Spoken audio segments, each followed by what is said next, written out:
Here's LeBron, who he sat down with Pat McAfee. It's an hour 15 minutes talking about Giannis. You trying to tell me Giannis wouldn't be able to play an NBA game in the 70s? Hincha, he wouldn't be able to do it. Yeah, neither would you. Neither would you. Giannis Antetokounmpo would have 250 points in a game in the 70s. 250. So what that is that's a shot at guys who, this is the J.J. Redick, the hey, you were playing against plumbers sort of deal. What's interesting about it is, I'll just tell you my overall takeaway. We don't need to kind of lay it out. I think he comes across incredibly small, incredibly insecure. He's like trying to laugh and settle scores. You know, he talks ish on Brian Windhorst. He says Wendy says we were best friends. He laughs about it. He made fun of Stephen A. Smith. This is an interesting one. Here's him talking about Stephen A. Smith and the confrontation with Stephen A. Which leads, obviously, to you and Stephen A. Hey, legit, that feels like a moment that had been brewing for a long time. He's like on a Taylor Swift tour run right now. Oh, yeah. Yeah, we're watching it. Yep. We're all seeing it. Oh, yeah. You're seeing it as well. He literally, it started off with, I didn't want to address it. Yeah, sure. I didn't want to address it. I wasn't going to address it. But since the video came out, I feel the need to address it. Yeah, on fire. You talk about it. Are you kidding me? If there's one person that couldn't wait to the video to drop so you could address it, it's your ass. Like, seriously, and like another, he completely like missed the whole point. Never would I ever not allow people to talk about the sport, criticize players about what they do on the court. That is your job, to criticize or to, be in a position where, okay, if a guy's not performing, that is all part of the game. That's all part of the game. But when you take it and you get personal with it, it's my job to not only protect my damn household, but protect the players. Okay. So how is it not personal if it's per player, but the player's your son? And, oh, yeah, by the way, he's right. Like, first of all, LeBron is absolutely right. Stephen A. has taken this, and he's gone everywhere and done all these things. Like, he's, like, using it as a reason to get on all these different shows, which is odd. I thought the Taylor Swift thing is, on the other hand, isn't LeBron doing sort of the same thing?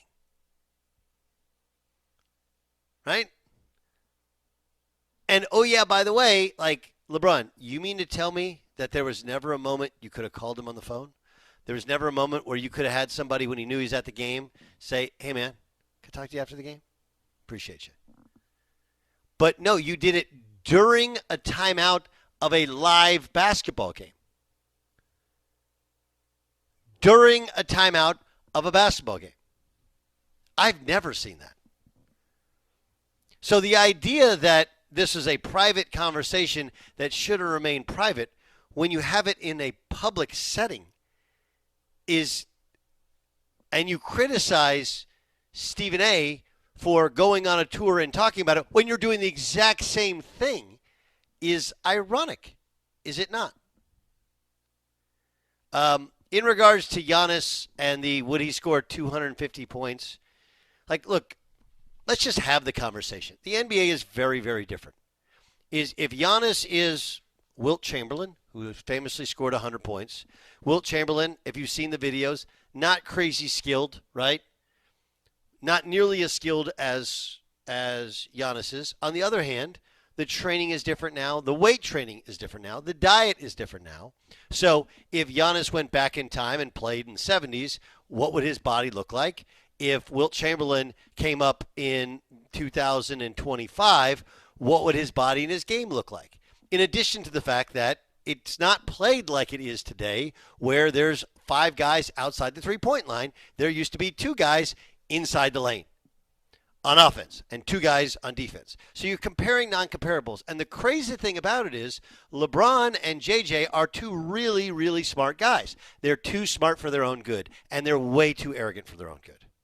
They just are. And, again, you can be like what is it called? What's a Bron fan called? What's the term that everybody uses? I had never heard this, but recently you told me that Braun's sexual. I've heard Was the that. term. That's the one. Sam, had you heard that? You heard that term? No. You I mean, hadn't? that's very common. I would just think of like a LeBro or something, you know. I don't know. Like a LeBro. I'd not heard of the LeBron. Sam sexual. feels that you're about to tread on thin ice, so he's trying to steer the conversation away. No, Fire, I'll say you heard LeBron that. sexual 3 times over. LeBron sexual. You've never heard that term until recently? I had not until you brought it up. First of all, Buyer, have you heard that term? Maybe here or there, but not on the regular. I think LeBro is better. He's a LeBro. Yeah, LeBro. I think a LeBro is a lot more appropriate. But Just take the Bron-sexual N off is his definitely- name. He's LeBro. But Bron-sexual is what has it's a good one, is kind of the Twitter. It's clever. It's Trevor. I don't know what Jordan fans are called though. What does Jordan? I don't know. And by the way, you have to be one or the other, and you can't mention Larry Bird or Magic Johnson for what reason I'm not really sure. But anyway, yeah, I mean, the whole thing is super uncomfortable to me. It's like McAfee is quite obviously tweaking Stephen A. Smith, who they're supposed to be on the same team, but they're not, right? But they're not. And LeBron he's drinking wine, he's settling scores. Like, why did Brian Windhorst catch a stray? Why do you care what people on social media say about you? He just looks, he feels like a 2025 college or high school or young adult. Maybe that plays young, but why do you care? Like, would anybody have, in a reasonable mind, have an argument that he's a top 5 player all time in the NBA? Is there any reason to argue that? Again, I'm not saying he's 5th. I'm not saying he's 1st. Is there any form of reasonable argument that could say he's not one of the top 5 players all time? Dan Byer. No, he's Okay. top 5 for sure. Okay, so we can all conclude that he's one of the greatest basketball players ever. Okay? If you want to argue if he's the best or the second best, the third best, the fourth best, fifth best, like you can get those arguments. They get dumb after a while because people dig in and they want to use it becomes like politics. And no one can ever they're just all great and they're all different, like whatever, don't care. But lists are what brings eyes. People like lists and controversial takes. And many people have made a good, healthy living off of the healthy debate over LeBron or Michael Jordan. I have not. I don't care. You people have sucked all the fun out of any sort of real sports discussion, and you've made it not fun. But the fact that LeBron cares is just super weird to me. Just super weird to me. I don't think there's any other way to put it. Like, why does LeBron care if Brian Windhorst, somebody on social media, or even if Windhorst, which he didn't say, said himself like we were really close friends, we were high school teammates or whatever? Why do you care? You don't have to correct people. You're LeBron James, right? You don't have to give context to anything. You're LeBron James, right? But for some reason, he felt the need mid-season, which, by the way, and again, I didn't listen to the entirety of the interview. I listened to more clips. But was there ever a time where McAfee's like, "Hey, how come every March you're injured?" Right? It's like every March he's injured, and every March he does something like he needs attention. Like, you don't need attention. You're LeBron James. Everybody already pays attention. And just the irony of the whole thing, which with the Stephen A's doing a tour, he's popping on every show. Like, why are you on Pat McAfee? Look, man, you're 40 years old. You're the all-time leading scorer in NBA history. You've won 4 NBA titles.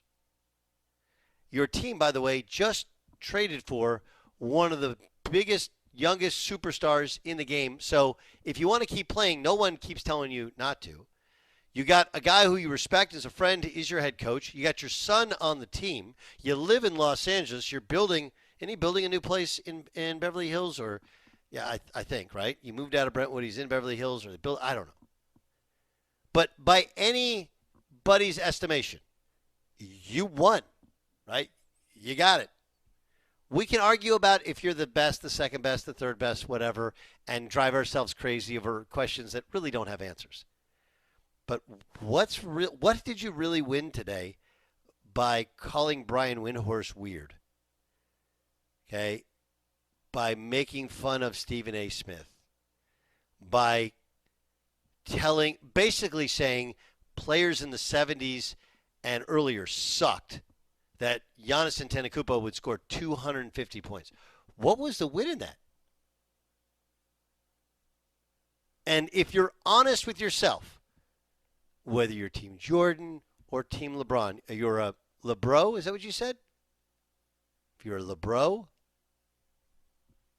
if you're honest with yourself, if you take LeBron off his name off of it, and you go like, hey, what if I told you that a guy has accomplished this, considered one of the all-time greats, and he went on a rival's podcast and made fun of somebody else going on other podcasts, made fun of a guy who's covered him as a reporter and now is kind of a quasi-analyst. They grew up together. Point out all the other flaws in other people. What would you say about him? You would all say, like, boy, that guy has to be super, super insecure, or is just a douche. There's really no other way to say it. That's how it comes across to me. Like, I get it, dude. You're awesome. Everybody's told you you're awesome. This is what happens when you're awesome and everybody tells you you're awesome. You just want to pick out the flaws in others.